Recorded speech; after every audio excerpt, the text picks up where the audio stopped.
been said that luck is the intersection of preparation and opportunity. Welcome to the Australian Hunting Backcountry podcast, where we will focus on all things hunting in the backcountry, not just in Australia, but everywhere that backcountry hunting is possible. My name is Tobias, and if you're a hunter with no backpacking experience, or even an expert, I would like you to join me as we explore gear, places, and technologies, hear lived experiences, different perspectives, and share the passion that people have for a hard-earned backpack hunt. I appreciate you being here with me as I try to increase the knowledge that will bring us better luck in the backcountry. Any questions or anything before we kick off? Or No, not really. I'm pretty open. Yeah. all We good? already had a practice away. Yeah.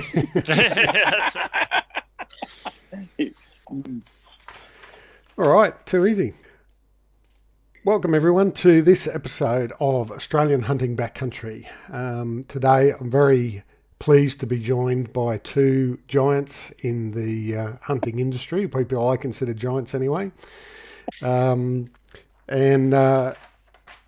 Zeb, you might actually be a giant because there's not too many people that I actually have to tilt my head up to look up to in the eye, but when I met you, I definitely did have to look up. I might have had my heels on, did I? Yeah, those 6-inch stilettos. So I've got Zeb from Zeb's Hunting Adventures and Thane from Rogie Productions. So welcome to you both again. Thank you. Thanks, man. As I said, I appreciate you being here, making the time. I know this is, I know we had a couple of false starts, so it's been good that we've finally been able to connect. Absolutely. So today, essentially, the first thing we want to discuss before we start going down rabbit holes is boots and footwear for backcountry hunting and systems that you guys use and techniques that you use in your foot care and so forth. So there's a particular brand I want to talk about. They're called LOWA. You guys might have heard of them. Yeah. Only a little bit. Yeah. So obviously you guys are both brand ambassadors for LOWA, and that I guess we could to start with discuss how that came about for you both, because in terms of the hunting industry gear that's out there, there is quite a few options when it comes to boots, and a lot of the companies are out there trying to influence people in any way they can, using brand ambassadors such as yourself to promote their gear. So you both potentially would have had, I imagine, opportunity to use other boots or potential to approach companies to be a brand ambassador. So Zeb, I'll start with you. I think, what was the journey for you that led you to LOWA Boots? Yeah, rightio. So a long time ago, sort of back when I was about 17, I discovered that European boots were just way better than the stuff made in China. And I was lucky enough to have a little bit of money to throw at a good pair of boots, which happened to be a pair of Meindl Macaloo. Yep. Which is quite a strong, sturdy, stiff-soled boot. And for a very long time, that's what I ran. But at one point there, I'd sort of wore out that pair of boots and I was looking for something to replace them. And they actually didn't make the Macaloo anymore. Mm-hmm. And so I went looking for something to replace them because Meindl weren't actually making anything that sort of tickled my fancy. And I came across the LOWA Tibet and found it to be like way more comfortable than the Macaloo in the Meindl. And so I ended up buying a pair of them, and over the course of 3 years, slowly but surely wore out a set of treads out of them. And I was super impressed, loved them to bits. Those boots just took me everywhere, and I never had any dramas with them. And so I was at the point where I was needing to buy another pair. And I was building my channel at the time, and I thought maybe I could be a little bit cheeky and try and hit up a LOWA distributor or a salesman and see if I could get them to sponsor me. And And basically, that's what happened. I went through my local gun shop, who passed on my details to their lower rep, Rob, who operates in Victoria and that in Australia.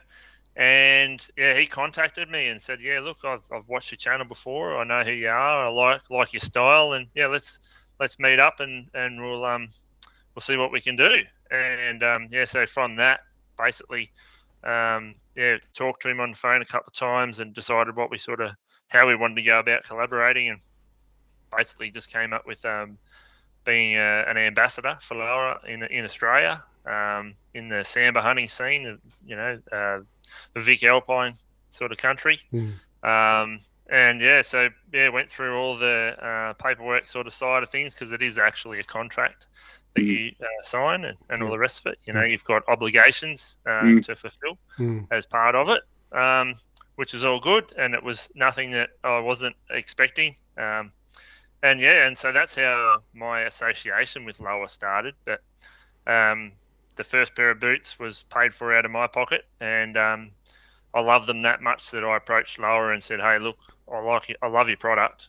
I think we need to team up because we need to get these products out there and in the Samba Hills, basically, because I just found their quality was unbeatable." Yeah, great. All right, and Thane, I know we haven't met face to face yet, but I am working on getting you an invite over to the Deer Expo for next year. So hopefully then get to meet you. I do believe from what Neil told me is that you may suffer from a little bit of vertical disadvantage. So Are you calling me a short ass? So Thane, your social media, I've seen you wearing a couple of different types of boots, and you're doing a lot of pack training and hunting in them. So that journey for you to get to LOWA, where you are now, tell us about that. Oh, okay, yeah. So I guess mine kicks back in around probably the same kind of age as Zeb, really. But mine started through the military.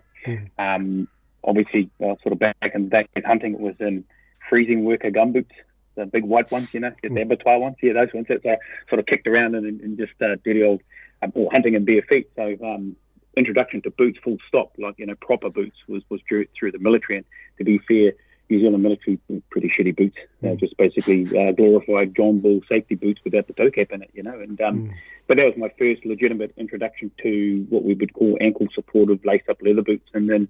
Didn't really know any better, and then sort of done my time in the military, got out and sort of was looking for, obviously, once I wore out my military boots, what next for me, in terms of the boot department. I sort of fart-assed around with a high-techs and a pair of Keens, and I think sort of told the story to you two boys the last time, but heading out for a hunt in a pair of, I think, Keen boots or something or other, and shot a deer, a couple of deer actually, right across the dirty big face, and cruised across there to recover the deer. And the two of the lads who had already shot a deer up the other side I radioed them up to come and give us a hand. And as I sort of was waving at my headlamp for the boys to come across, I fucking stepped over and rolled my ankle viciously on a rock, and I thought I broke my ankle, and I just thought, nah, that's it, mate. And I'd had friends in LOWAs. I had friends that were shepherds and high country shepherds, and they were all running LOWAs, the Bendals and all that sort of stuff. But LOWA seemed to be like, as far as they were concerned in the hunting scene at the time, LOWAs, particularly the Tibets, were like the apex predator boot. And so I didn't hesitate, because it just really sort of pissed me off that I rolled my ankle, and I just basically got out of the scrub. Sort of that weekend. Saved up all my pennies and straight into the hunting and fishing, and bought myself a set of Tibets. And so I'm like Zeb, my first pair of LOWAs were purchased, but that was off primarily off the reputation of LOWA boots from friends and other hunters, and you just knew that was the boot. I didn't fart ass around with any other model, straight to the Tibets, because I just knew that they were the ones that all the lads were wearing, whether they were hunting here in the North Island, New Zealand, or down the South Island. So and I kind of just, at the same time, started getting into the YouTube social media scene and started to build my channel and my profile.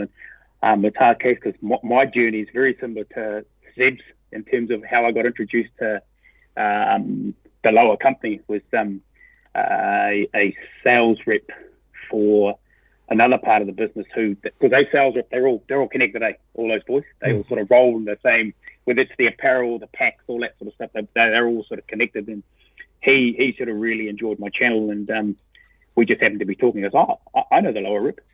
And that's how it pretty much started after that. And then we hooked up, had the conversation, similar to Zeb, got the contract, and sort of was, I was just so mad keen just to get another free pair of boots. I was in there like a robber's dog, and my first set was once I sort of burnt through my Tibets was another set of Tibets, and I guess that started on my journey and my relationship with LOWA, and just like Zeb, I signed into a contract, and it's not hard to comply, particularly if you already have quite a strong social media presence. We are sort of required to post a hashtag to support a lot of the initiatives that they're kicking off. They're just doing right. And now I'm not too sure if they're doing that in Oz, but they're doing the If Your Boots Had Eyes initiative over here. So and they're good people to work with, man. I mean, they're good.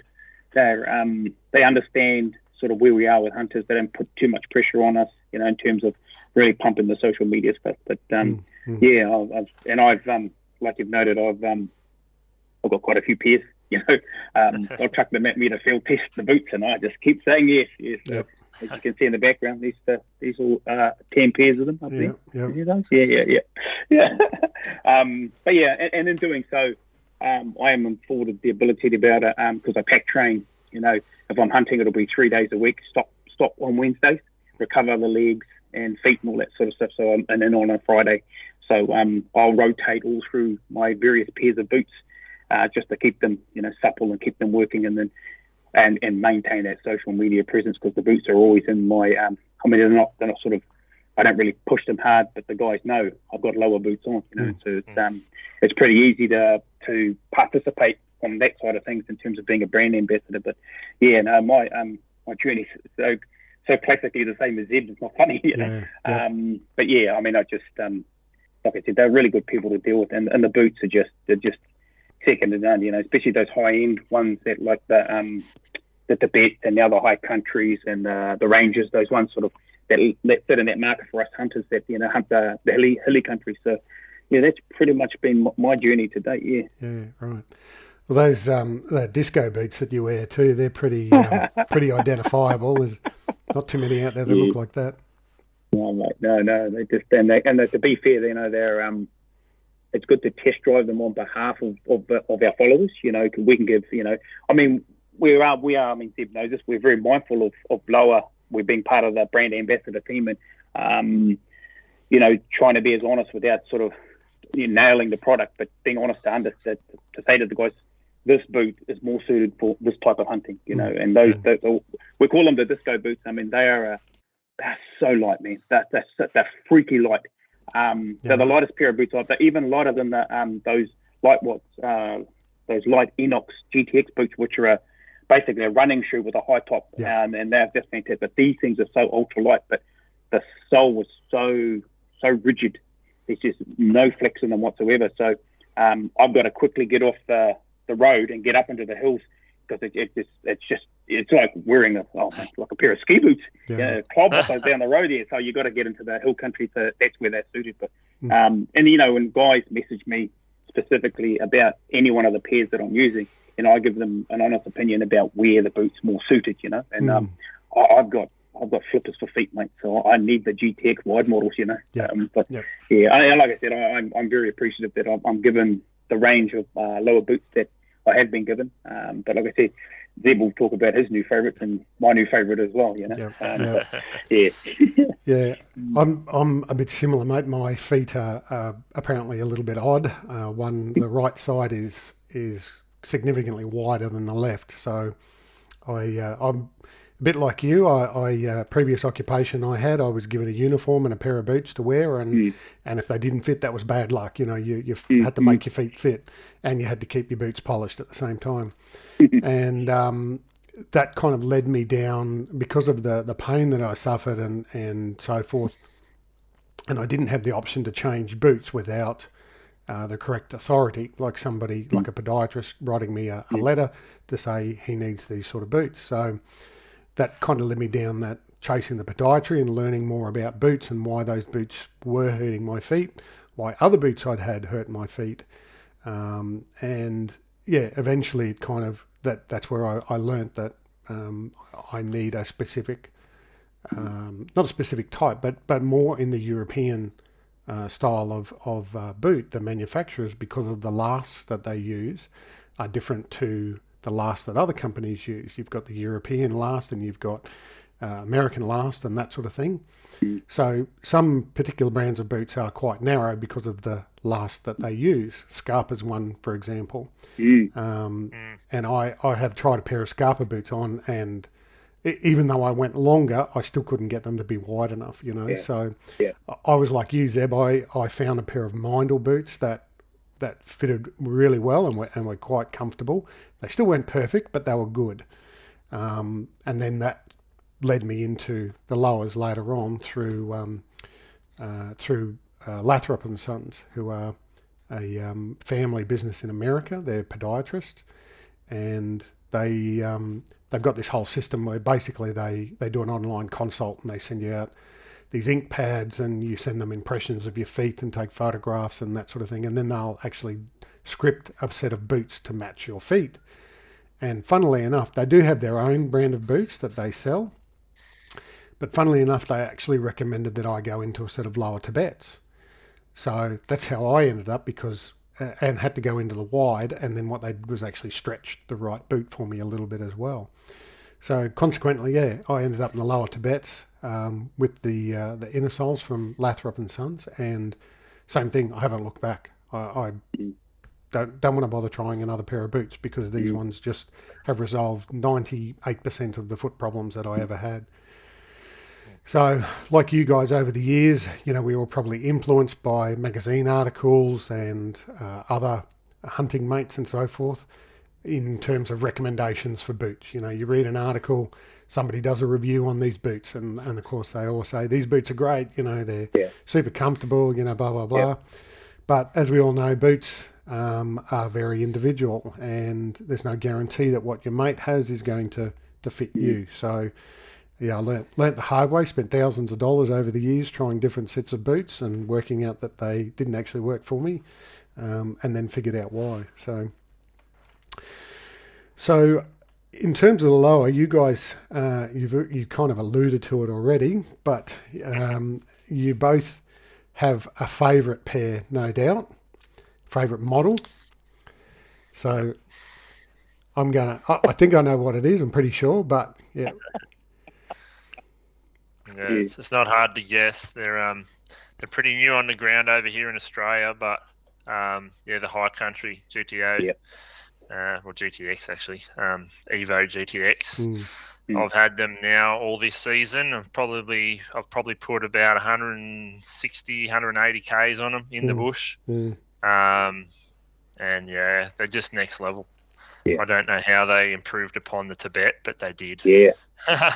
And it's simply just that lace system. It's basically all the same features that you would want from the Tibet with a better lace system down. And the lace system that's different is just down near the toes, which with the Tibets, I did find a little bit of an area that needed to be broken in.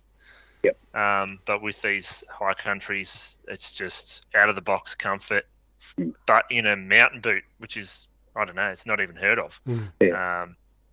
For a softer boot, like your Renegades and that, you take them out of the packet and you're good to go.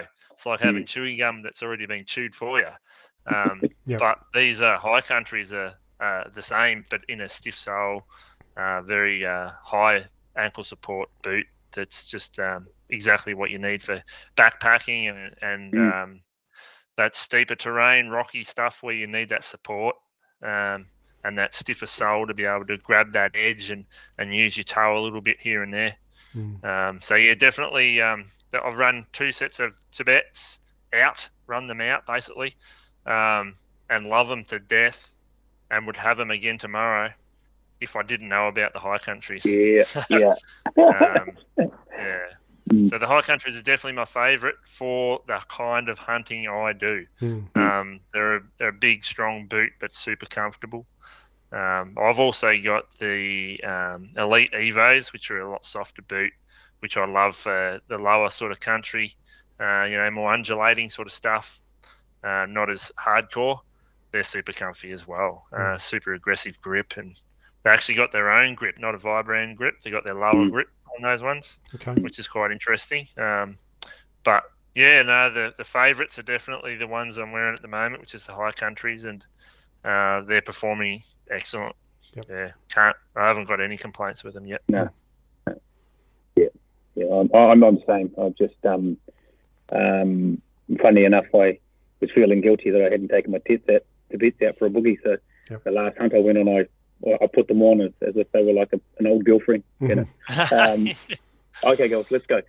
But I'm like Zeb. It's just to improve on the bit upwards. Yeah, they nailed it. They nailed it with the high countries. Just the ability to just squeeze up a bit more tension in around that toe box.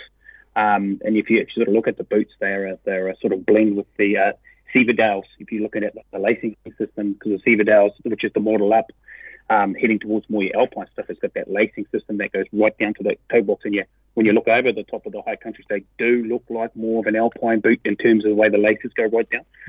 Whereas the Tibet has got a distinctive gap between the bottom of the laces to the at the front of the rand. So I just same thing with Zeb. Like I put them on, and I just took them for a pack train straight away, and it was just like what'd you say? It's an old piece of chewing gum or something.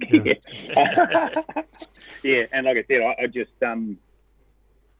couldn't believe, and I took them down to the South Island to hunt, shoot my first tar, and that was just bouncing all over rocks and through crossings and stuff like that, and multiple different types of terrain. But they just perfect thing, just but hard because I do run all these other models, and I sort of treat them like all girls. They all get jealous when I take the one pair. So, but yeah, mate, I can't, friends, mates, they would ask, and I'd always push them to. There's only two models I would tell the guys: if you guys are going to stay up the steep terrain, we'll get the Rangers. Rangers they're just the perfect boot for that sort of moderate rolling country. But the Tibets was just apex into that hilly stuff without going full alpine. But now it's just. It's high countries. That would be my recommendation for guys that are going to maybe drop into that soft rolling stuff and then want to step it up into the sort of hilly stuff, like that Vic stuff that you got over there, Zeb, as well as the sort of steep country down the South Island and then the North Island stuff as well. Yeah, just they've absolutely nailed it with the high country. Yep. It's funny that you refer to them as old girlfriends, because I often say to people that boots are like relationships. They all seem great at the start, but after a while you realise that they actually cause you pain because they're wrong for you. So, cost your money too late. Not the lowers, mate. Yeah, cost you money. Yeah, exactly. That's like that was what I suspected, was that you were both into those ones. So, I guess this is the thing about Lowa is the delineation they make between the different uses for the boots. So you have your backpacking boots and hunting boots, and they do list them specifically as hunting, and then the other boots, whether they're service boots or that sort of thing. So we're sort of without our technical support by Craig not being here, but I guess if I could ask both of you to sort of talk about the differences between a hiking boot and a hunting boot, and why we would want to go to a hunting boot.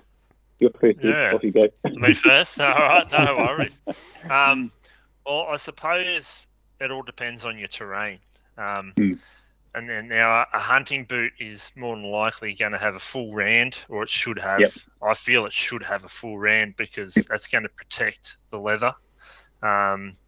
A hiking boot, you're more than likely following a trail, whether it be a really well used like game trail sort of a thing. But you're generally going to have some form of a track in front of you where you can actually put your feet in good positions where a hunting boot, you're going to be cross country. I call it freestyle through the bush.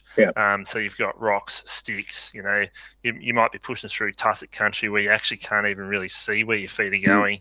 So the boots have got to be able to handle whatever you throw at them. And a high rand, and what they've done with those high countries with that full rand and that higher rand at the back of the heel, especially if you're going downhill, and I'm sure you guys over in NZ with your scree slopes and stuff like that would appreciate that higher rand at the back of the heel there and all the way around just to protect the leather.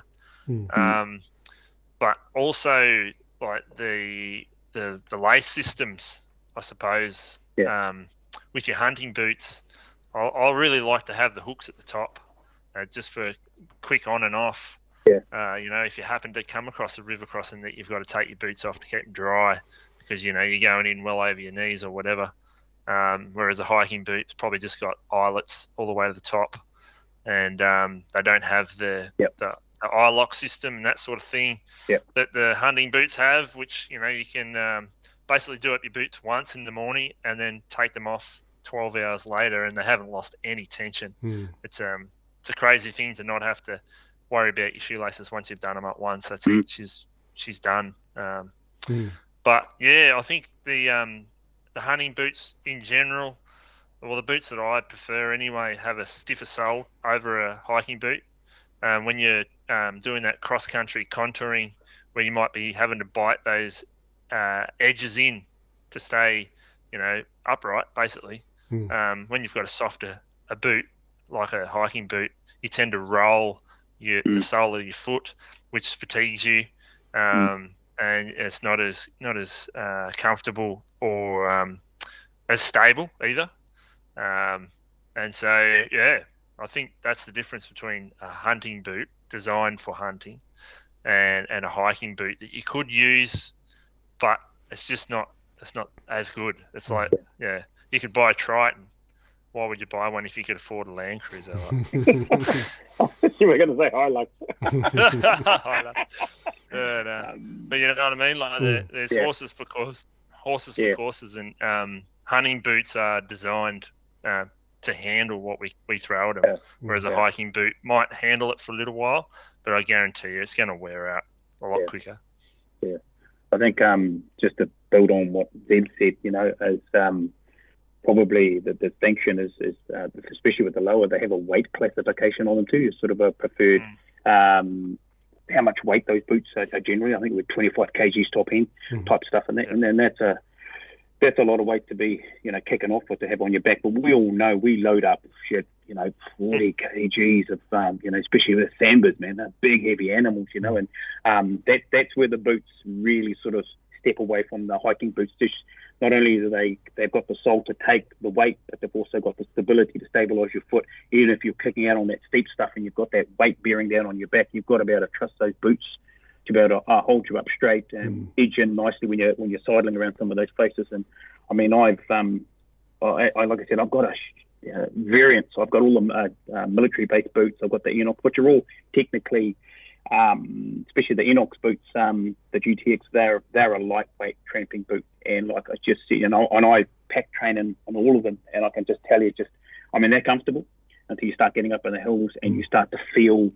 You can understand when the sole is quite different with the proper hunting boots, because you can feel the rocks not cutting into the bottom of your sole, but you can see that your foot ends up molding over the top of the rock rather than the sole being stiff enough to sit on the top of it. And I think it's only at that top end of pressure is where those boots really separate themselves. Like you said, like Zeb said, you can get away with hiking boots, and that's exactly what I had with my original story with the Keen boots. They were just tramping boots, and then they just failed. They failed when I needed them to handle the gentle. But I think just the weight classification, the stability, and to touch on what Zeb said about the Lowa's got that unique lacing system too, so you can separate the two lacing components, the top and the bottom, and that's vital when you're transitioning from uphill to downhill. Obviously you want to make sure that they're nice and stiff when you're going out, so you don't want any slop in your foot and the boot, so you cinch them right up. And then obviously when you're walking uphill, you want that flex to happen on the top of the ankle, so you don't want it to be, in the crease where the lace locks are. You don't want to be creating a friction point there where you start to cut into you. So, I mean, the ability to have those two separate lacing zones based on the terrain you're going on, I think that's absolutely excellent as well. And the laces, they cinch up well, they hold well. So yeah, I guess those are the key components that really separate the two between the hiking and the hunting boots. Yeah, no, I think you both nailed it on the head there. I was talking to a guy last night. His handle is the Game Dietitian, and he's a personal trainer, and he's also a nutritionist. And one of the things that he said was that backpack hunting, he's a hunter himself, and one of the things he said was that he considers hunting a sport, and he treats it that way because it is so different. It's not. It's not like walking on a bush track, well-worn bush track, where you're just putting one foot in front of the other.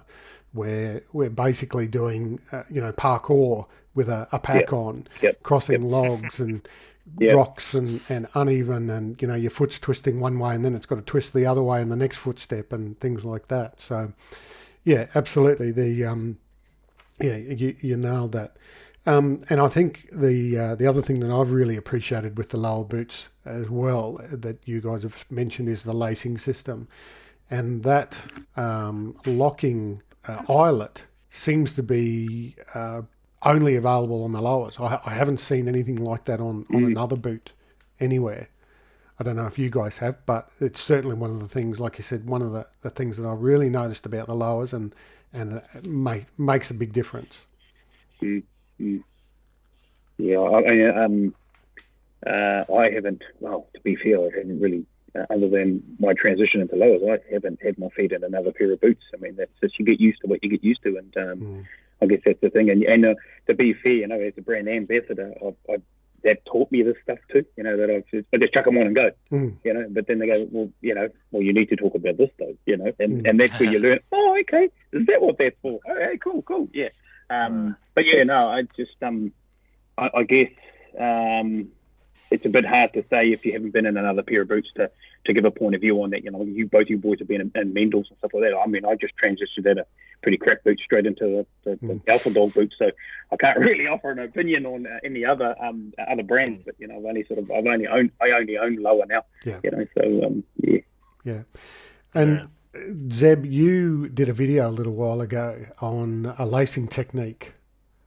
Yep. Did you develop that yourself, or was that something that got shown to you? No, that was something that was shown to me quite a few years ago when I was looking at buying another pair of boots, and this older bloke that was selling the boots in the shop goes, no, don't do your boots like that. Do them like this. And I'm like, I've never seen that before. And I started using that technique with the Tibet, because they have those hook system up the top, and like we talked about, the eye lock system, so you can basically cinch up your bottom laces and let go of your laces, because they're cammed over, they will stay tension. And then like what we talk, it's hard to probably talk about it and imagine it, but you go from there to the top and then lace down and cinch off your bow down at the middle, which actually prevents any tension loss at the top of your boot. And once I started doing that, I've never laced my boots any other way if I have that ability with the hooks.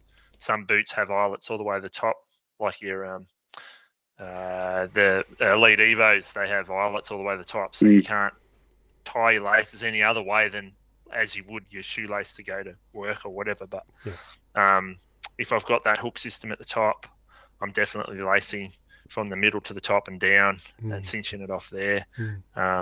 It's definitely been a game changer for me, and I think a lot of people that have seen it have tried it and gone, that actually works. Yep. Is that on your YouTube, Zeb, or just on your Patreon? Yeah, I think that one is an old one, actually. I think that's an old one on YouTube. Yeah, I'd have to actually look for that one. That's how old that one was. Or maybe I need to do it again on the next video and just refresh everyone's memory of it. Have you got any special technique for lacing, Thane? I'm going to watch Jeb's videos. Because that sounds pretty awesome. Yeah. No, I mean, I just adjusted accordingly to the terrain I'm on, and I know, particularly when after I've done a recovery and I'm going to go down screeds and stuff like that, I cinch my bad boys up. I just don't want any slop and flop in there. And then obviously when I then punch down and then I've got to punch back up to where the camp is, I'll zip the tops off and readjust them. Yeah, just because I just know that I'll hurt my bloody feet if I don't readjust them. But no, I've never sort of I don't know, gone off other than the basic lacing technique. But I'm definitely going to have a look at Deb's video. Check it out. And one other thing that important thing that you raised then as well, Thane, was about the ability of the boots to carry weight, because it's not just about being able to walk and grip and all that sort of thing. It is about providing that support to all of the elements of your foot, because it moves in 3 different sort of axes, basically, or this is how it was explained to me. You've got the side to side and then the front to back, and then also the twist as well. And at the ankle, so the boots have got to be able to support all that. And I remember a trip I'd taken on a new set of boots with me. I won't mention the brand. It wasn't LOWA, but and on the walk in with my pack, I had this incredible pain underneath my foot, which I found out later on was the plantar fascia, and walked in and I was limping by the end, and we had a fair hike in. It was about 20 odd Ks hike in, and I was limping, well and truly limping in pain by the end. Anyway, unloaded the pack. Next day, hunted for a few days with a lighter pack, and then on the walk out, exactly the same thing happened. And when we analysed it later on with the podiatrist, they told me because the boot was not offering you the right amount of support. And it felt great, once again, really comfortable in the showroom, walking around the streets, doing some exercise and breaking them in and so forth, felt great. As soon as I loaded it right up, boom, that's where the problem started. So I think in terms of breaking your boots in and training in them, real life training is really important to work out those bugs.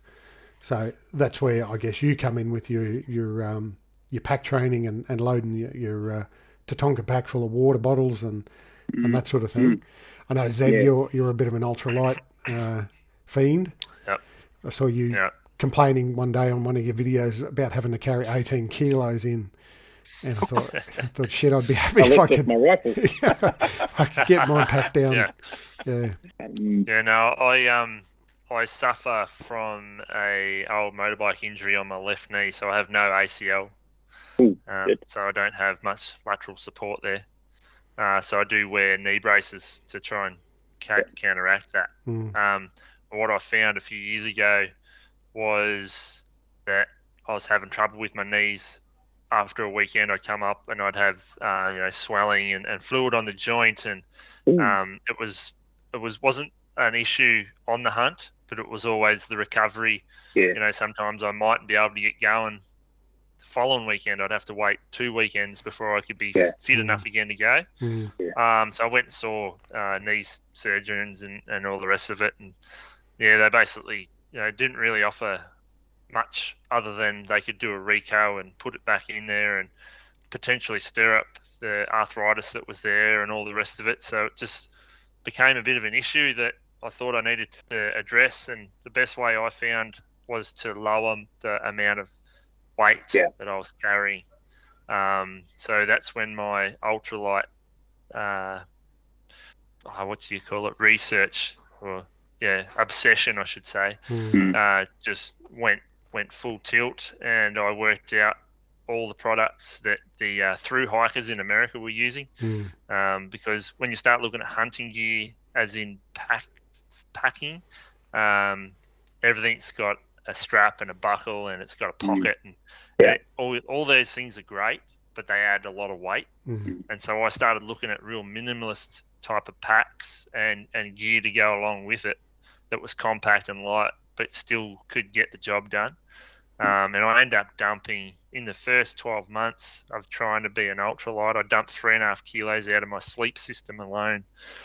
And then like cooking as well, I dropped about I think it was 800 grams out of my cooking utensils. You know what I mean? From stainless steel to titanium, smaller in size because you've refined your system, and then obviously the pack itself. Now I use a Hyperlight. It's it weighs less than a kilogram, but it doesn't have the bells and whistles of the hunting packs of today. It doesn't have gun scabbards or side pockets, or it's pretty simple. But the reason for that obsession with lightweight was due to my knee, and I wanted to keep hunting, and I like hunting hard and way back and in steep stuff where most people sort of grimace and go, no, I'm not going in there. It's sort of like I've got to work out a way to keep going in those areas, and that's what it was dropping that weight. But in the same breath, having boots that could give you that full support, even though I might only carry 10 or 15 kilos, you still need that ankle support to give you the confidence to go into those nasty places, Hopefully the less people go. Yep. And I guess, backpacks are a whole different topic of conversation, but you've still got, regardless of how much weight you're carrying, you've still got that challenge of walking on that uneven terrain and sometimes not being able to see what's underneath where you're putting your foot down and that sort of thing. So I can't tell you the number of times that the boots have saved me from having a rolled ankle. Them, and between them and the walking sticks as well, I'll always carry walking sticks now.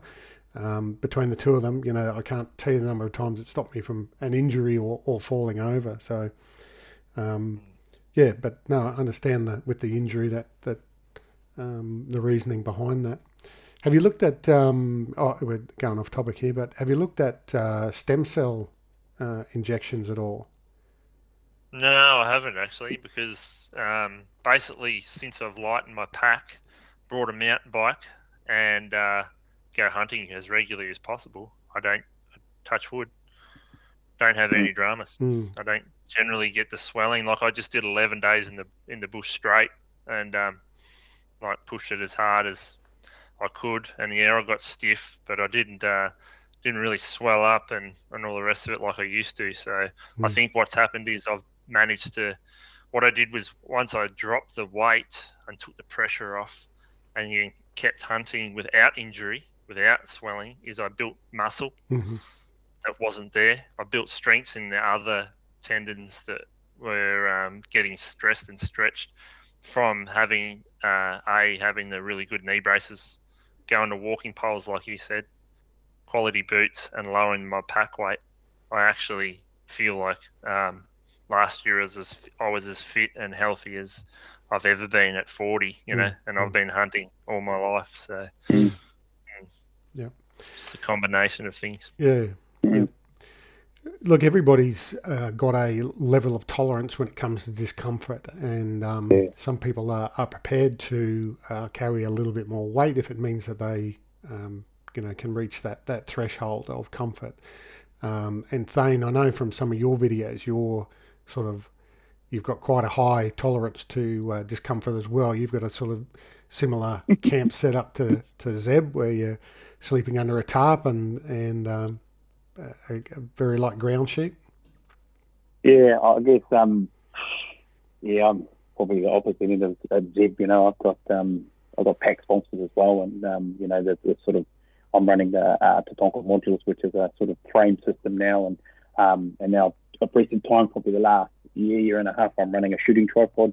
A lot of the places I sit to high angle, steep downhill angle shooting in it, so I sort of need that tripod to. So that's another 3.5 kg strapped to the pack plus the rifle. Yeah, bro, I know. I can see you grimacing already. I can see your knee quivering too. Yeah, his knees starting to hurt already. Limping. And all those things, just you sort of. Yeah, I mean, a number of times I've left that tripod behind and just really paid in having to do a sort of half-ass shooting position and missed, or just regretted it. So now it's just become part of the kit. But I sort of I can't, and Zeb, cameras, tripods, GoPro, batteries, it's all that other shit that no other hunter carries unless you're up, that we run YouTube channels and stuff like that. And it's not just the weight, but it's the bulk too. People get this, the bulk of the cameras and the tripods and stuff like that. And it's just, no tents for me. It's all tarps, sleeping under there. And then when I hunt with the lads, we'll share things. We always intend to say, well, you bring this and I bring this, and then they open up the kit and they've brought everything, kitchen sink and everything, and then we eat like kings. But I guess that's the as we all get older, we've got to be mindful of sort of how much we physically can carry, and that's just to get us in there. And then, like I said, we shoot something, and then all that stuff Zeb's talking about, he's going to add 20, maybe 30 kgs of meat in there as well, and it's just like us. I mean, I don't card bones out because I don't eat bones, Well, and so I try and take as much as and then the hunting over here, not like over in the States. I can just whip the back legs off back stacks and front legs if I want to, and then we don't have to cut all the meat out in between the ribs like the Americans do, So I mean, because they're still a noxious pest over here, so we can just take the back stacks if we wanted to. But generally, you go there to at least take back legs, back stakes, and if you put the bullet trace through the shoulder, we leave those bad boys behind. But and that all means to bring that meat back to camp, and that goes into your pack. I mean, the only thing you're really sacrificing, you're giving up on the walk out is water and food that you've used while you've been in there. But you're generally going to go out heavier, and that's where you got your fatigue too, because you've obviously punched in there, sat there, shot the animal, recovered the animal, and then you have to tool up, put all that shit back onto the side of your pack, the meat in the pack, and then grind out. And it's normally a hefty grind, and and this is where back to the boots to be able to just sort of.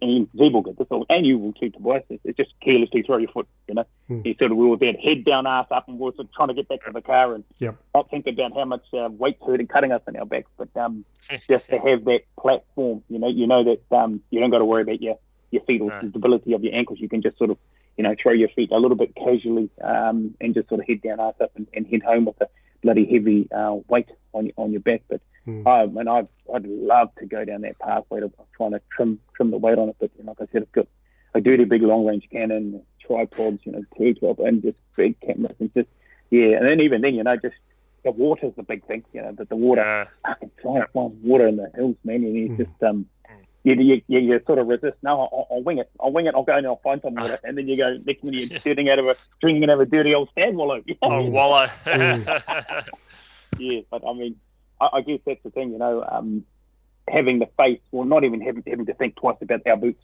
That's the thing about it. We think about, we think about everything else bar our boots, because our boots are just that's our foundation. So you don't have to worry about stuff like that. It's not even a conscious thought. As well. No. Once you're in these boots, then you've finished thinking about boots. You've finished thinking about your feet. You're done. You're thinking about something else. It's not a consideration anymore. There's no, should I do this, or it's just walk out. And you get out and you just look at those boots and you just go, yep, they've done it again. That's right. It's one, like you say, it's one less thing to worry about. You're not going to worry that your boots are going to let you down, your feet are going to hurt, all of that.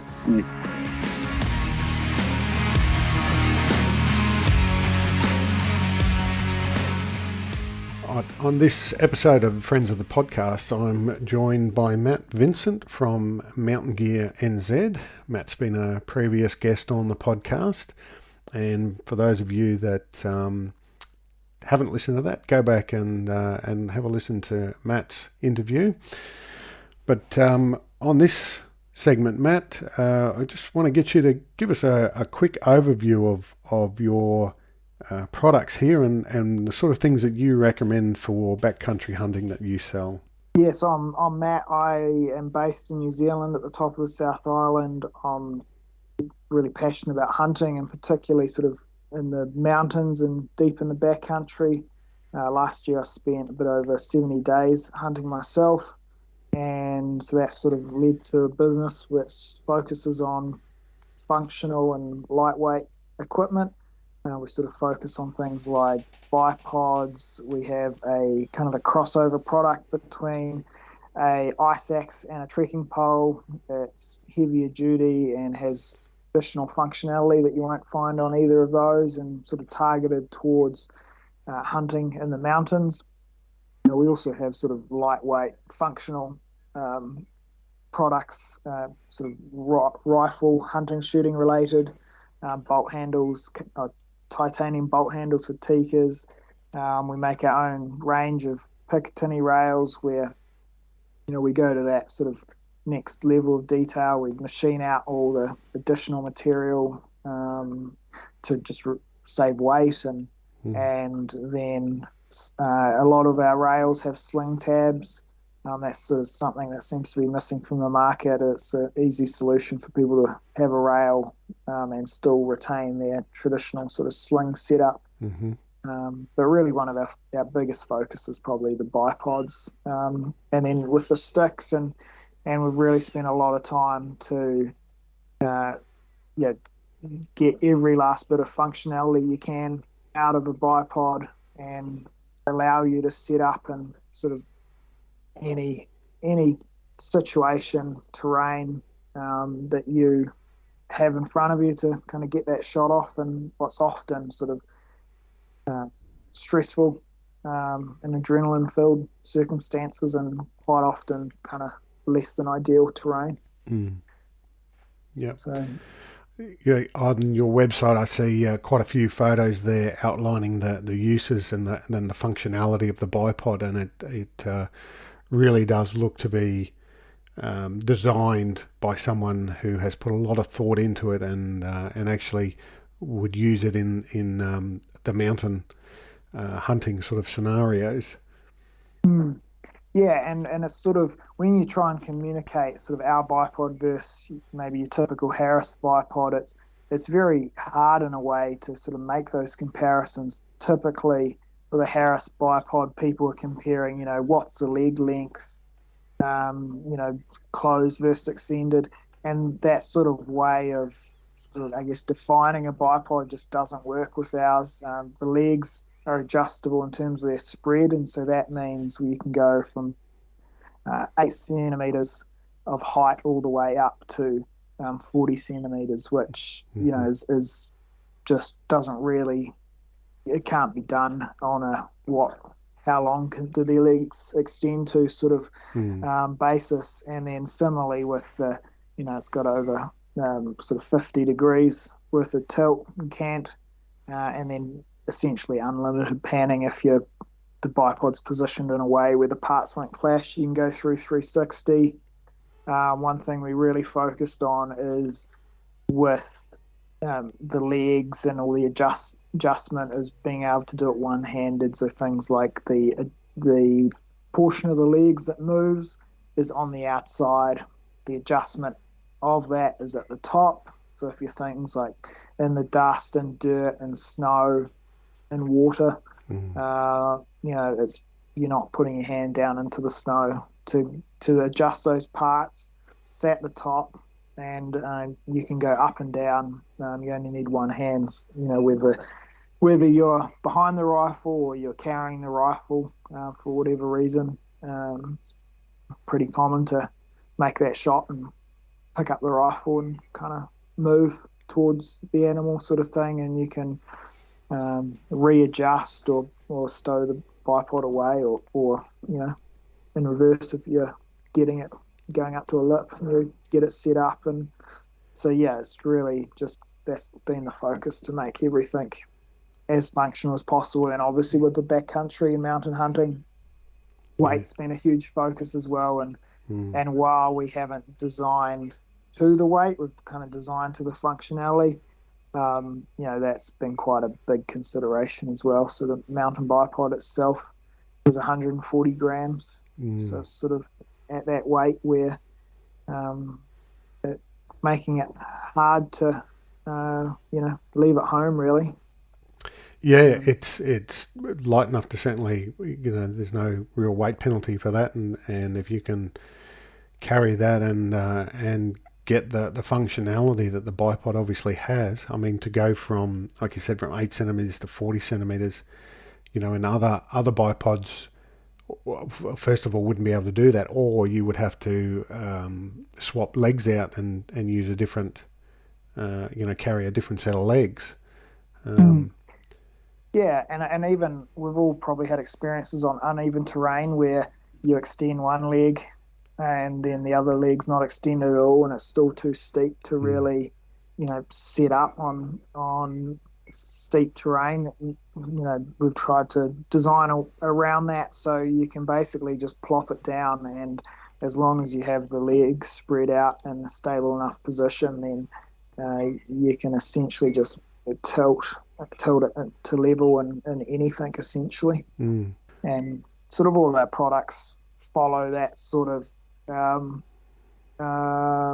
way of thinking where we are not trying to just save weight at the expense of functionality. We're actually trying to bring something that's as functional, if not more functional, and then reduce your weight burden as well. And particularly around how things are going with rifles, just being incredibly accurate. I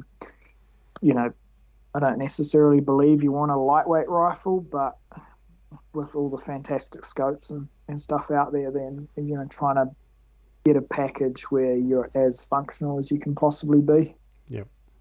Yeah, that's right. And this day and age, it's getting easier and easier for people to extend their effective shooting range with ballistic turrets and good laser range finders and premium ammunition and components. So a stable platform certainly forms the basis of that, and I can see that's where these bipods would come in.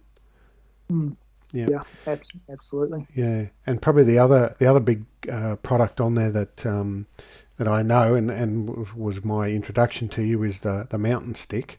I have an earlier version. I've used it for many years, and I see you've made some alterations to the new ones now. Yeah. So just give us a quick rundown on those and why people would want one of those for their backcountry hunting. So we call it just a stick. We're at version now 4.1. And what we've really tried to do is bridge the gap between an ice axe and a walking or a trekking pole. Often trekking poles are quite thin, lower legs, prone to, being damaged in rough terrain, thick bush, maybe you're crossing a river with large boulders in there.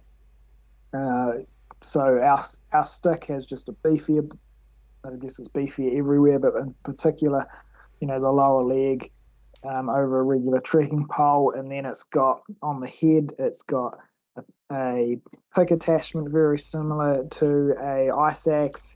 It's not a rated ice axe as such, so if you're going mountaineering, we would recommend someone else's product, but it's for those people who you're in the mountains a lot, you're not necessarily going to take an ice axe, but it's sort of a mountain tool that's handy whether you do need it in an emergency on ice, or even just things like you're going up through real steep bush or a steep gut in the tops, and you want another point of contact where you can reach up a meter further than what your hand can extend to and hammer that into the roots of a plant or round a branch or a tree trunk, and just give yourself another point of contact in steep terrain.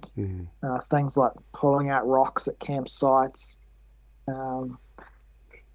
trench around your tent when it's raining hard. Comes with a saw blade attachment, which you can use as sort of like a pole saw. It's a lightweight saber saw blade with sort of an adapter in there, so you can replace that blade with any saber saw blade from your local hardware store. Comes with a snow basket, particularly for probably not so much for New Zealand and Australia, but particularly for North America, where they get lots of light fluffy snow. Yep. And then kind of one of the key features is in the top it has a slot for a Picatinny rail, and it has a ball in there, so your rail and your rifle slides straight in, and it has a quick detent, so you can get it together and apart very quickly. And then it's great to use as a shooting stick. One of the key benefits over many shooting sticks is it's actually attached to your stock. So it's just one less thing for you to manage in the heat of the moment, and you can actually load up into it. And you move. All you need to do is lift your rifle up and go, and the stick comes with you. So it's just again, trying to provide a whole lot of functionality in one product that is always with you, trying to reduce the amount of time that you have that functionality on your pack. I know a lot of people who go around the mountains with an ice axe on their pack, and they go to cross a snowy chute, and it's only 5 meters. I can't be bothered taking my pack off. Yep. Or maybe they've left it at home because it's the middle of summer. But here in New Zealand in particular, I've been up on New Year's Day. And this is kind of where the stick came from initially, and crossing an icy chute late in the afternoon in the shade. And, we're in kind of the hottest region in New Zealand. Yep.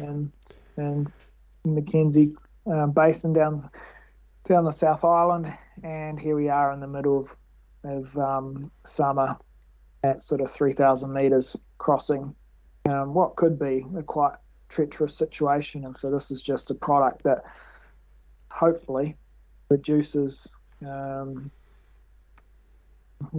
likelihood that you're out there without something that's useful. And also, actually, in those situations, one thing I haven't mentioned that is really handy is having an ice axe that's extendable, and that means that you can actually cut steps in the ice and snow quite a long way in front of you. Which is something that nowadays the ice axes have kind of gone away from. You'll notice sort of the historic photos, a lot of people carrying around sort of 2 meter long ice axes for cutting steps and stuff. And so, just trying to provide as much functionality in that one product. Yeah. And at on your website, there's two lengths in the weight, 562 and 596 between the regular and long. So even if you were carrying that on your pack, for part of your trip, that's not a big weight penalty at all, to have that added functionality and I guess an added layer of safety there as well, as you say. Yeah, and I kind of view it as it's about the same weight as if you were to carry an ice axe and a trekking pole together. But it just means that you've got both in your hand at all times, plus a few extra features. And then even things like it comes in handy. Maybe you shoot a great stag and you want something to go across your pack to kind of support the antlers, stop them swinging down into you. Yep. I've done that with a trekking pole, and I end up with 2 half trekking poles pretty quickly. Yep. So all right. It's kind of a sturdy mountain tool. Yeah. And you've got some other accessories in development still. A snow shovel attachment to go on the stick, and no doubt in the future there'll be some other things that you'll think of. So looking forward to seeing what you come out with.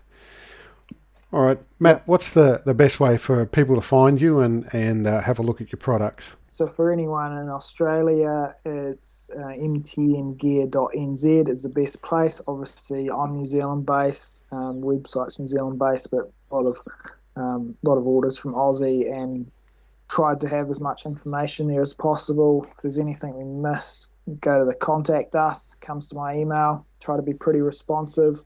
If you go to social media, Instagram, Facebook, it's ntngear.nz as well across both of those. So it's exactly the same as the website URL. And there we try and post lots of photos of customers and just the products on different setups and different situations, and try and provide some information and kind of so you can hopefully envisage how you could use a product and how others are using it.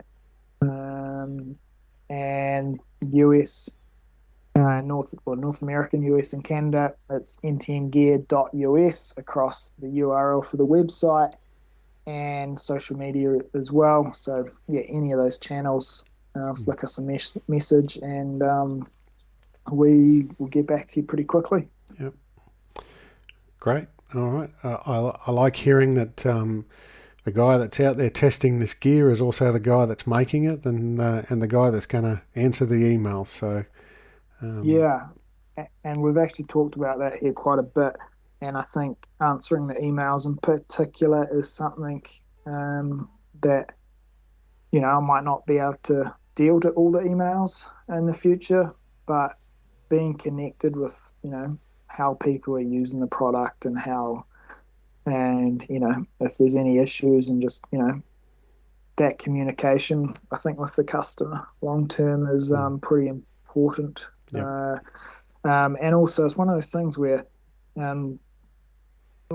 most of the issues we've had in the past have been pretty minor, and just having that connection with as many people using the product as possible generally means, one, if there is an issue, you're dealing with the person who designed the product, so we can understand what's going on generally pretty quickly, and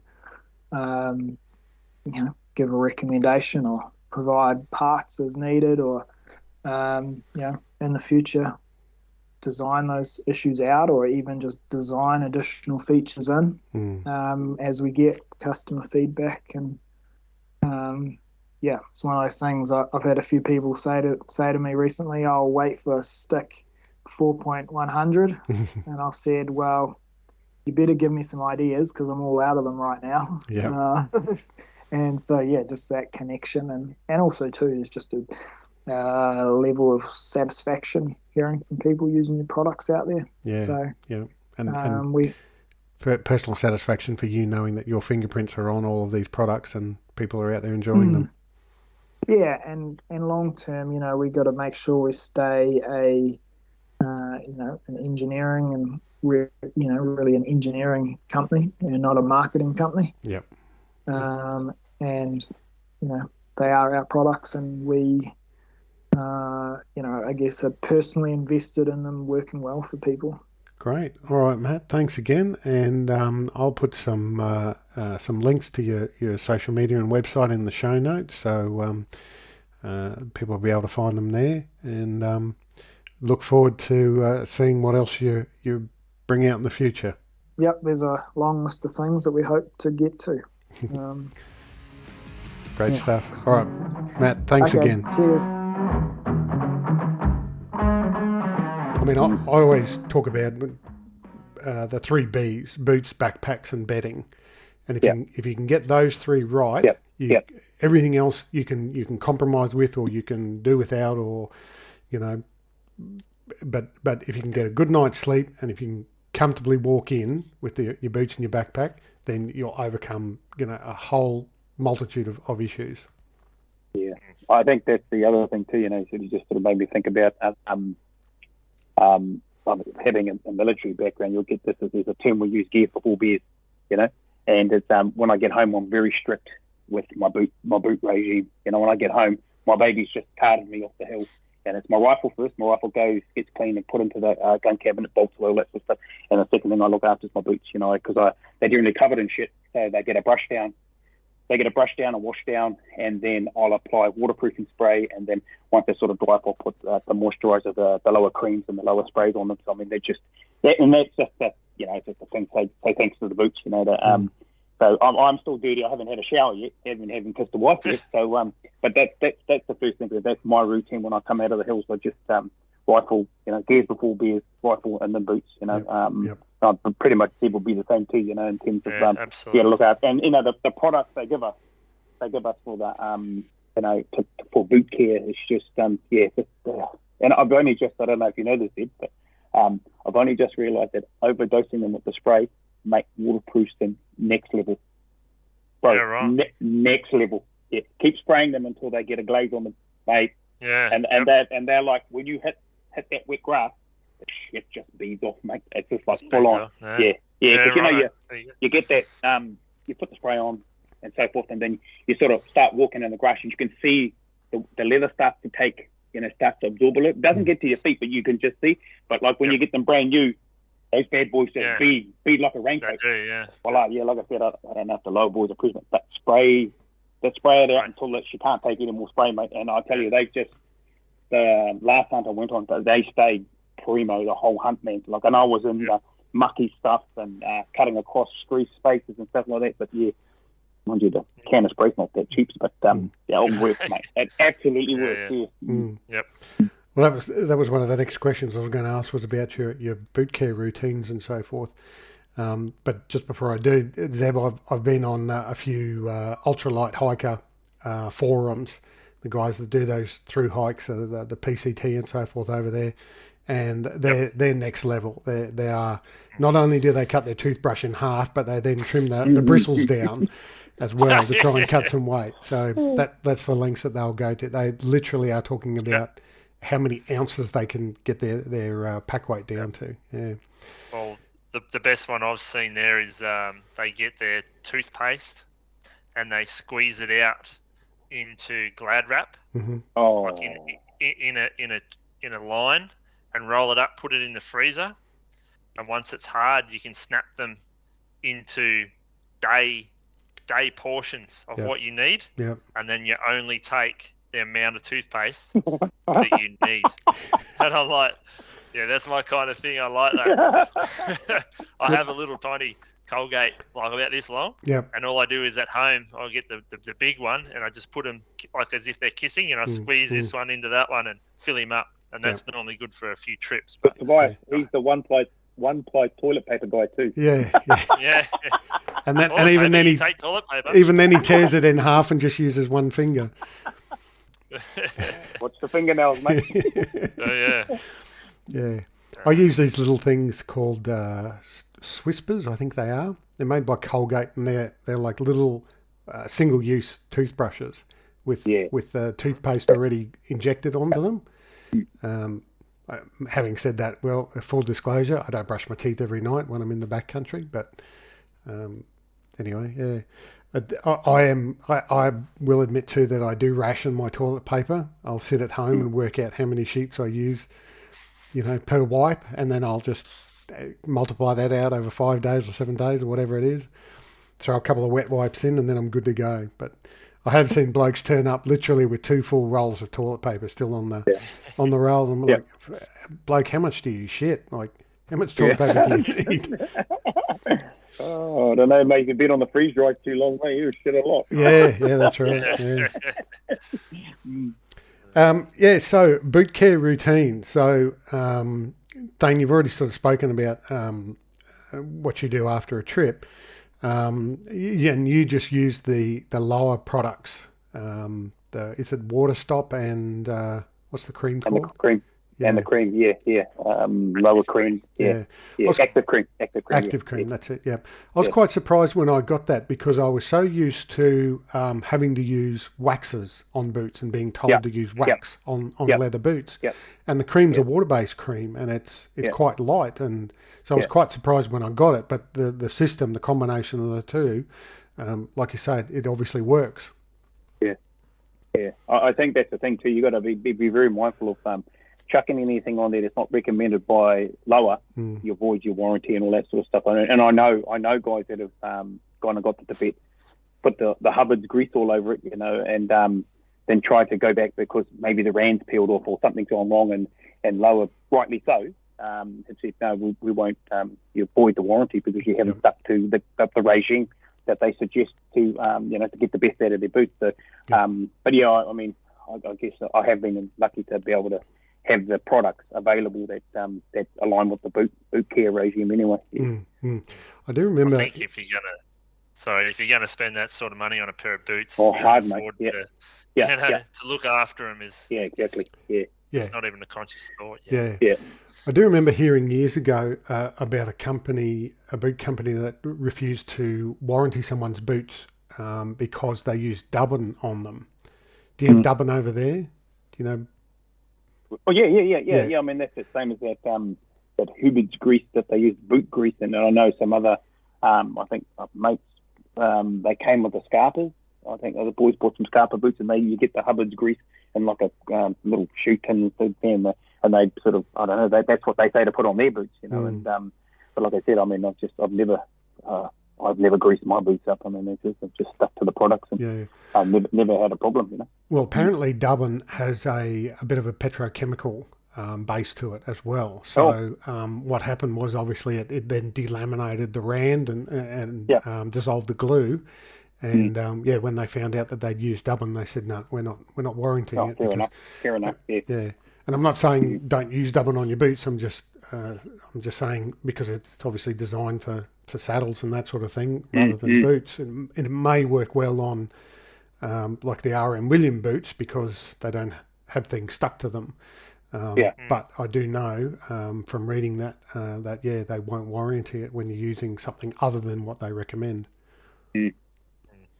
You got to understand what the products are for, I suppose. So back in the day when we used to run snow seal and wax and beeswax and all that sort of stuff, we were talking about leather boots that were not waterproof, and that was the waterproofing. Whereas nowadays our waterproofing comes from Gore-Tex lining. And all you're trying to do with the waterproof that you spray on is to actually prevent the leather from soaking the water. That's not actually to stop it getting through to your foot. The Gore-Tex lining is going to do that. And then your active cream is purely to keep the leather supple so that it doesn't crack. Because you've got zones that will increase their wear when they're flexing. And that's what that active cream is there for, is to prevent that from any sort of cracking. You've got those two areas, like on the toe and then right at the ankle. That constant flexing and extending, And any other advice about boot care? Like initially, when you get the boots, are there instructions about what you would do first of all before you take them out? I think probably back to sort of post hunters. If you do get them wet, it's not. And this is low. I mean, they're very clear about this. Not force drying the bloody boots. You know, not stick them out in the hot Australian sun. And you know, keeping them somewhere cool enough, they've got enough air flowing around it. Newspaper in the boots, undo the laces, all that sort of stuff. And then that's your time where you do your treatments on the outside. And Jesus Christ, I had my GTX Alpine Experts, and same thing. Put the newspaper in them, and I left them too close to the veranda at home, and the sun had come in and just hit the front of the rand and bobbled the rand a bit, you know. And I sort of, okay. Now you sort of take these recommendations with a grain of salt. Mate, what are you talking about? The sun will be fine for them. And then I just thought, you dipstick. Jesus Christ, yeah. So I mean, that's a learning for me. That's why they recommend it. You know, don't put them in open. Don't put them next to the open fire or one of those. You know, I mean, I remember before I got sponsored, we had 2 pairs of Tibets and a pair of Rangers all around the dock hut fire, you know, drying or just warming our boots up because it was snow outside. And then the lower rip goes, great photo, guys, but FYI, don't force dry the boots around fire. Oh, cheers, mate, thanks. But yeah, I mean, that's you know, because even with the waterproof lining, sometimes you know you're going to get wet feet.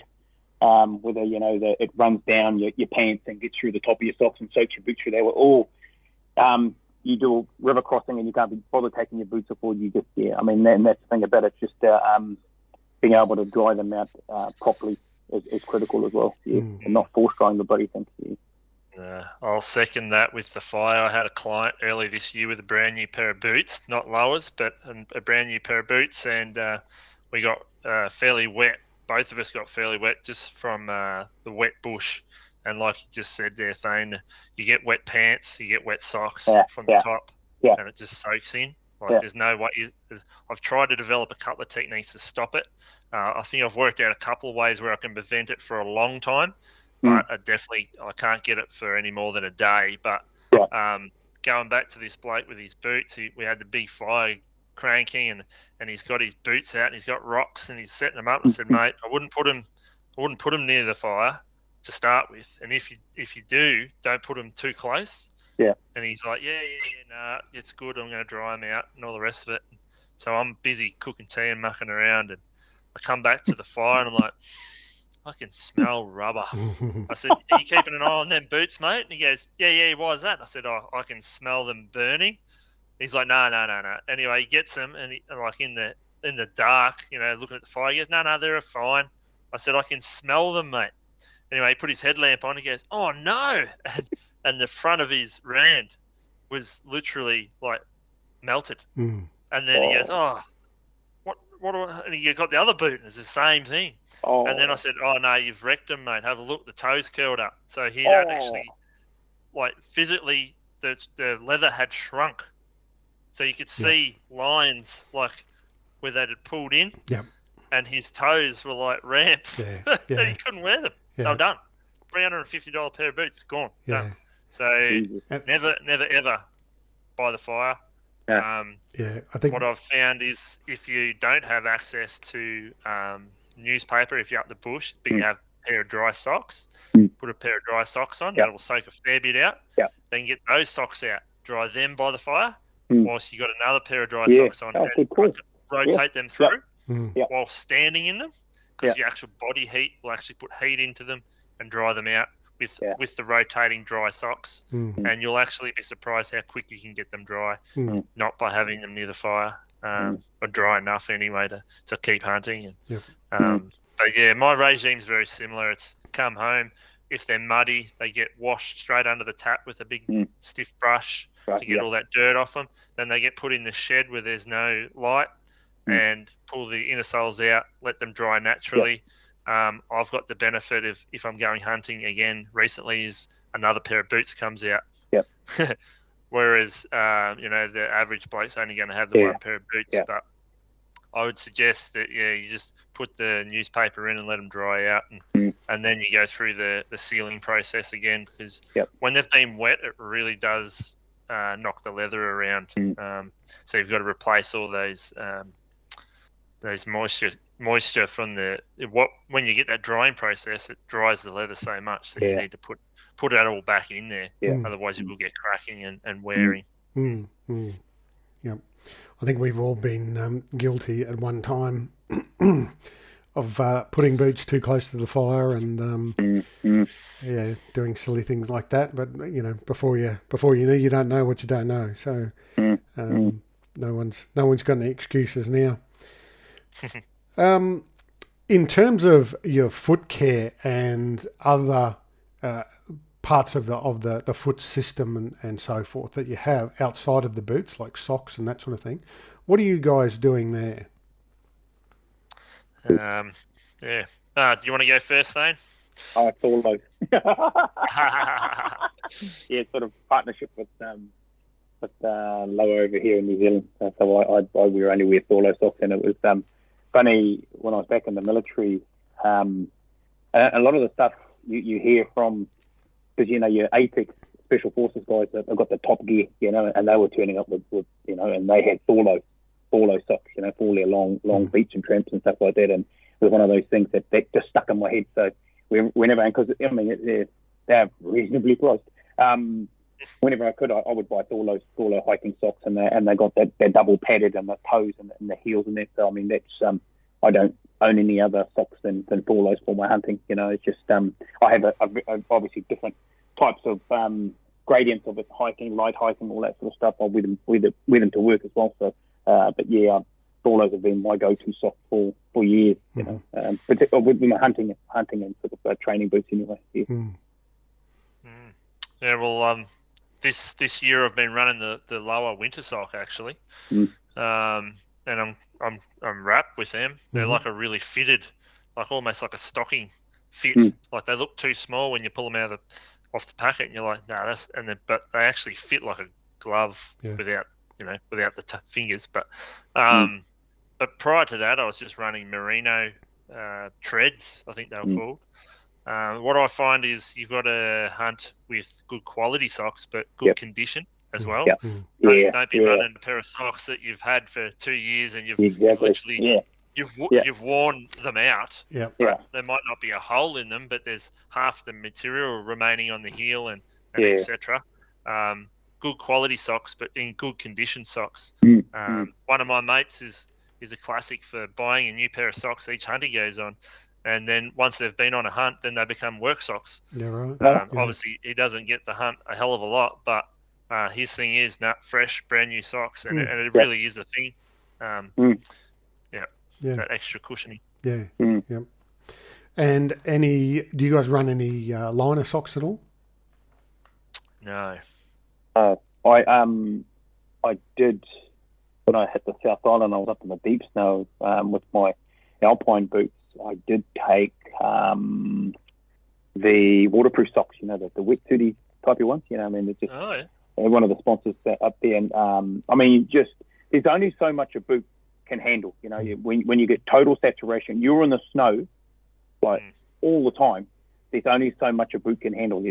All boots get overwhelmed. I mean, I was hunting with a couple of guys, and this one of those other guys, because he's Mr. Kuiu, got everything's apex, you know, and he was dogging lower, and he had a pair of Salewas or something like this, and he was just going off about how his feet was dry, and then I said, well, I've got my waterproof socks on, and my feet are cold, but they're dry inside it, but I know my boot was compromised. We spent 3 or 4 days, you know, knee deep in snow. And I'm just thinking, well, I'm calling bullshit, mate. I'm calling bullshit. So we got down to this hut, and we sort of all took our socks and boots off, and man, his looked like a little wrinkled little raisin feet, mate. And I go, mate, those feet are wet. You're full of shit. Yeah. You know? But yeah, I mean, I tried those, and they were great. But the thing is, when you'll get this Zeb device, when your feet are so cold, like it's just even if they're dry or they're damp or whatever, you just feel like you've got a pair of blocks on the end that connected to your ankles, you know. And the only way you get them to warm up is move. It's just move. Yeah. And we just couldn't stand still to glass for deer. We were just wanting to move the whole time, you know. As soon as you sat down to have a cup of tea and a bite to eat, mate, you just couldn't wait to get back up and start moving, you know, and then get back down to camp, whip the bloody things off. And then another thing too was making sure you kept those boots inside your tent or close to your body heat, so you didn't wake up with, you know, frozen boots. I mean, I don't know how many YouTube videos I've seen of the boys down the South Island, and they've got these boots and they're frozen. Like, I mean, that's no good for your boots too, you know. Jesus, and then they're like the Tibets. Boys are running Tibets, and they leave them outside the tent, and they're frozen, you know. It's just like, oh my God, man, you know. And you've got to get up in the morning, put those bloody things on. You know? And I've seen guys pouring hot water on the boots. Yeah, come on, boys. Yeah, come on. You know. But yeah, the waterproof socks, those sort of light wetsuit ones, they were great for when I was down in the snow. You know, I took them as just as I wore my normal Thorlo socks in there, hiking socks in there, and they were fine until like I think day two. I could feel moisture coming through.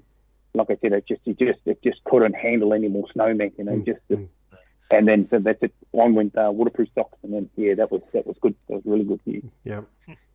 When I was in America a couple of years ago, I was in hunting in Wyoming and Montana in November, so you can imagine how cold it was. And every day, the outfitter we were with in Montana, they gave us 4 of those hand warmer, activated charcoal packets. Yeah. And so we'd get 4. So we'd put one in underneath each glove in the back of the hand, and then one down between. We wore 2 pairs of socks, a liner sock and then the thicker sock, and put them down in there just so it warmed the blood and so forth going to your extremities to try and counteract that you're losing sensation because of the cold. So and then at night we'd take those and put them in our boots because they last for about 18 hours apparently. So so in the morning we get a fresh set and throw those ones out. All right. Now, look, in terms of other foot care as well, do you guys have any other secrets, any tips? I know some guys use antiperspirant on their feet and try and help stop sweating and the moisture building up inside like that. You're looking at me like that's the weirdest thing you've ever heard, Thane. Yeah, I've never heard that one before. What are you going to say? I wouldn't be carrying a bottle of spray because that'd weigh something. My biggest tip is keep your toenails short. Yeah, yep.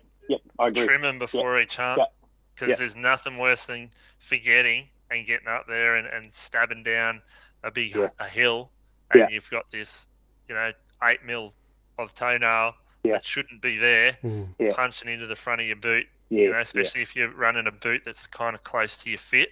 Because you will come out with either no toenail or a very black one.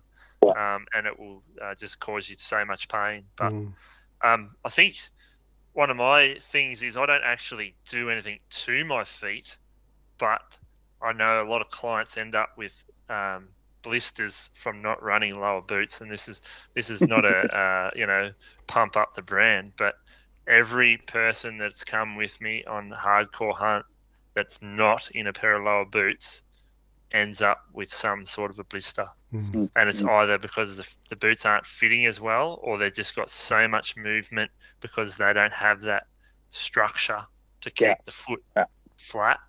What I've found is if you can start out tentatively in the start of the season in the country that's not so bad, you can build up strength in your feet and also build up calluses, basically build up the skin, so that you sort of want to get a little bit of a rub going on, but not quite rub through to a blister, and then recover from that.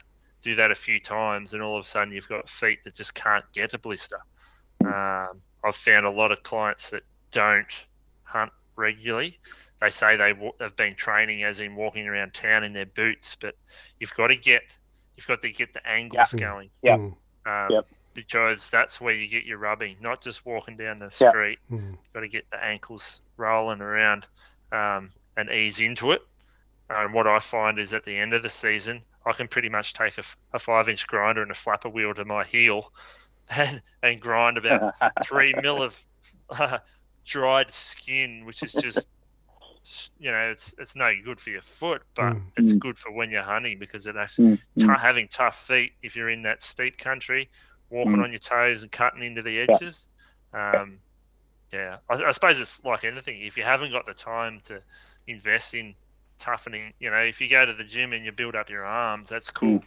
You can build up your legs with squats, but you can't go to the gym and like rub your feet on concrete to build up some resistance to what your feet are going to go through, especially on an alpine hunt. And maybe, if your feet get wet or sweaty, building up your foot strength, as in the skin, is something that I subconsciously do. But I wonder if there is a way of toughening them up somehow. I don't know, you guys experienced anything like that you can rub on them or something that toughens them up?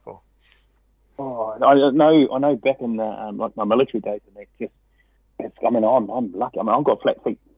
They're just natural footers, And one would always think that I would suffer, with high arch boots and stuff. But I've never suffered with it. But I would see other soldiers down in the bathrooms, showering with these boots on. Another one was wiping methylated spirits to try and harden the skin, all that sort of stuff. But, I've heard of that. And probably another one on the foot care side of things is, and which I didn't pay a lot of attention to until I spent a couple of years in the jungles, was talcum powder to dry your feet out at the end of the day. And I did that very much so down at South Island too. Took the old talcum powder down there, got those wet boots off, and then just put the talcum powder just to absorb a bit of that moisture and stop that, any sort of foot rot you might get and stuff like that in between your toes, particularly if they're going to go back into wet boots or damp boots or be cold all day long. It's just hell on your feet. I've come, particularly when I was in the military, doing some big humps in the snow, just feet just fucking aching, man, at the end of the day, just from being scrunched up and cold and just not just like I said, just not being able to feel anything below the ankle, and you're just humping big Ks with, ammo and rifles and shit all over you, and at pace too, and at a tactical level, so you've got to be all sneaky and all that sort of stuff. So your feet just get hammered, particularly in the military. But lucky for us in the hunting, we can just pull over the side of the track and just take our boots off and sprinkle a bit of baby powder on it, and we're good to go. That would be, I mean, I've only done it a handful of times, and that's because I've gone down to somewhere like the South Island, and my feet have gotten cold and damp, and I know I need to dry them out, and then because that talcum powder is also good for in the middle there as well. Actually, that reminds me that you might not dry your boots near the fire, but I regularly get back from a hunt in the afternoon when the fire's going and rip off my boots, rip off my socks, and put my feet up on the rocks as close to a fire as I can get them, just to dry them out. Because I usually sleep in socks as well, because I'm always running on the limit with my sleeping bag. But I like to have my feet out, airing, dry for a good hour or so before bed. So that's possibly a foot care thing that you could take away with it. Yeah, that is one thing I've learnt as well over the last couple of years about when you've got the opportunity during the day to take your boots off and let your feet air, let your socks try and dry a bit and so forth, and just give it all a bit of a refresh. Let the sun on them for a while. And I have shot deer in Crocs. Like boots, you sort of get up in the morning, do your morning routine and stuff like that. So is that a challenge?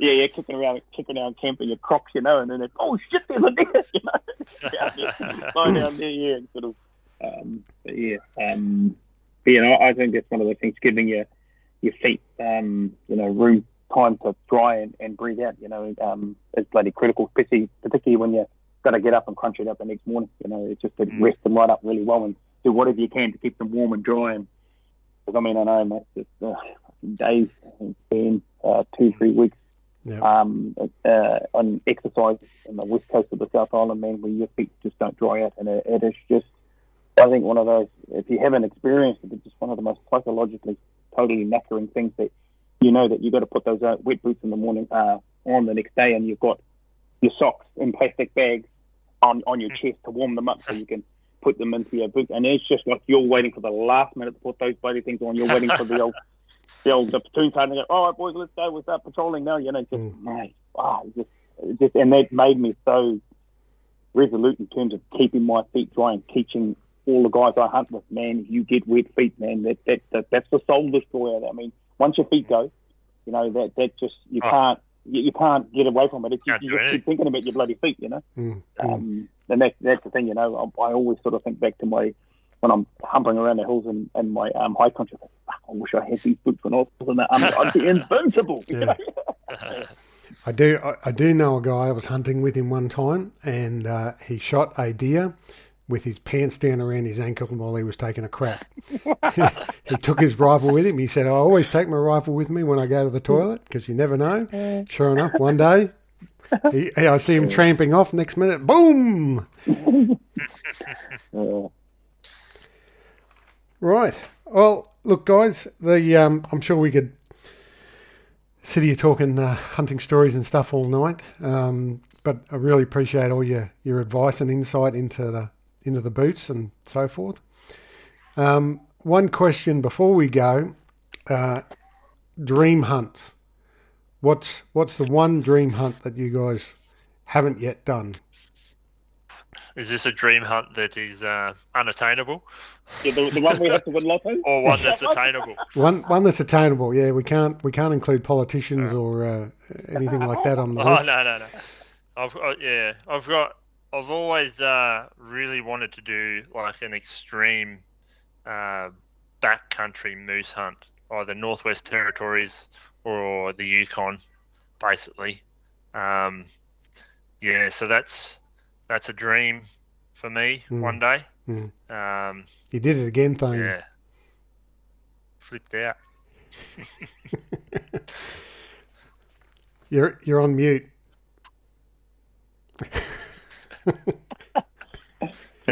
What was it, Zeb? I missed that because I dropped off. Sorry. Yeah, so a real remote, like either a hiking, probably more of a backpack, what would you call it? A horseback style Northwest Territories moose hunt, or maybe even the Yukon. But I've done Canada and Alaska, but I just want super remote. I want 2 days of horseback riding to get to where we need to get to. I love that feeling. I try to get it over here, but we've got too many roads in our bush to get that sense of space and animals that may never have been hunted before. And it's not because they're easy to hunt. It's just I feel like I want that adventure of being somewhere where someone else may never have been, or not many people have been. Yep. I guess for me, it was very, in similar lines, that is something around either bull sheep or bighorn. Somewhere up in those big open expanses, hitting a bullet long range, and just the size of the animals. Either that or one of those Marcos over in Marco Polo and stuff like that. Yeah. But you know what I mean. But that was my unattainable hunt. Was a Marco.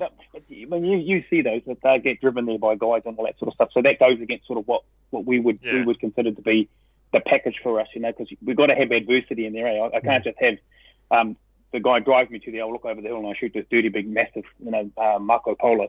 But definitely something like a bighorn or door sheep hunt right to back it beyond. Maybe one of those planes with the big fat tires on it. Yep. Takes me in there and then we get our llamas and off we go. Super Cub. Yeah, that's right. Either that or I always thought moose would be my thing, or but I think I like the environment that the door sheep and that the bighorn sit in. I like those alpine things. Are not too much into killing anything that can kill me, like a bear or a bloody mountain lion, I think. But and it's something we just don't have. I can shoot deer till the cows come home, but it's to be able to shoot a bighorn or door sheep. I think then that'll be just and in that environment, backpacking in there, taking a long gun in there and knocking it over and then recovering that would be my lotto hunt anyway. Yep. No, I'm with you, Thane. I'm a door sheep. That's my ultimate fantasy. Again, flying in a Super Cub and then hike for 10 days and hopefully try and find a legal ram. And they're the sort of hunts that you might come home empty-handed, but it hasn't been about that. It's everything that from the minute that plane left the ground, that was the trophy. That whole hunt, that whole adventure. But, definitely. Very good. All right. Excellent. Thanks, guys. I'm mindful of your time. I realise it's nearly 9 o'clock for you, Thane. So I appreciate you. Bedtime. He's just about to go out and do another pack training exercise in the disco boots that make women pregnant. I'll have to check out these disco boots. Oh, Jesus. They're the is it the Alpine? Yeah, Alpine FL. Yeah. Dude, right. they're just, bro. Honestly, if you could put up with how stiff those soles are, they're the boots for you. Like in terms of light, but ridiculously light. Yeah. I think they brought those out just around the time the Deer Expo was on, Zeb, and they didn't have them at the lower display down there. No. They hadn't. Yeah, they were so fresh. I can't honestly say that I've laid eyes on them, so I'll have to check them out. They'll be on their website, no doubt. Yeah, they are quite different. Like honestly, they don't have eyelets down the bottom. They have a locking system in there, but then they've got they don't have hooks on the top. Yeah, they are quite a sort of a different boot, very purpose built in terms of well, it's really for it's an alpine boot, a legitimate alpine boot, but with all the fat cut off it, like all the fat cut off it, mate. They were co-designed by an alpinist. Yeah, as well. Yeah. And like I said, I mean, it's going to be mindful that the sole was made to go into crampons. It's very narrow, yeah. And so, like I said, you just wander down to the local, hunting and fishing stop and have a look, and then they're super stiff on the sole too. So that's the other thing you need to be mindful of. If you're going to do any flatland walking, you won't want to be wearing these things, mate. Yeah. They're for the hills, mate. They're for the hills and the rocks. Yeah. Mm-hmm. Just one thing I would say, before we clock off to Bryce, is that when any of the guys are choosing boots, I mean, I know Deb and I have sort of got our favourite boots, but I mean, LOWA does have a wide range of boots for a wide range of purposes, and I know definitely on the New Zealand LOWA site, the Doolies have a really good video on how to select the boots based on, the different type of environment you're hunting, the flex on the sole. So it's quite well explained Mm-hmm. On the Lowa site in New Zealand. So yeah, I mean that'd be something that's for your listeners to, if they are curious and they think me and Zeb are just talking off the holes in our asses, but yeah, to pop onto the New Zealand Lowa site, and like I said, the Dooley guys have got a really good video on boot selection. You know. Yep. Okay. Great. All right. Yeah. All right, Zeb. Where can people go to find you? I've got a website, zebrashunting.com. I've also got a YouTube channel, Zebra's Samba Hunting Adventures, Patreon, Instagram, ZebraJ82, Facebook, basically all the socials. Mm-hmm. Punching Samba Deer Hunting. I'm sure you'll find this big beard staring back at you somewhere along the line. Not hard to find, I don't think. Yep. All right. And Thane, where are people going to look for you?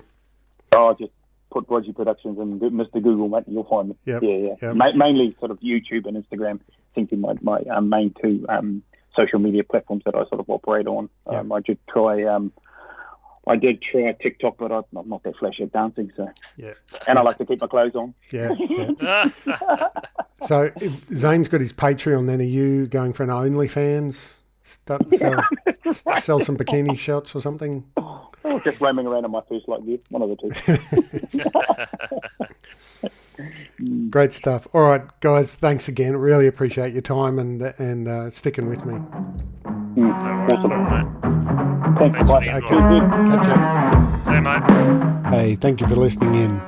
If you'd like to contact me for a chat, pass on any feedback, or have some ideas for future podcasts, please reach out to me on Instagram at australian_hunting_backcountry or email australian.hunting.backcountry@outlook.com.au.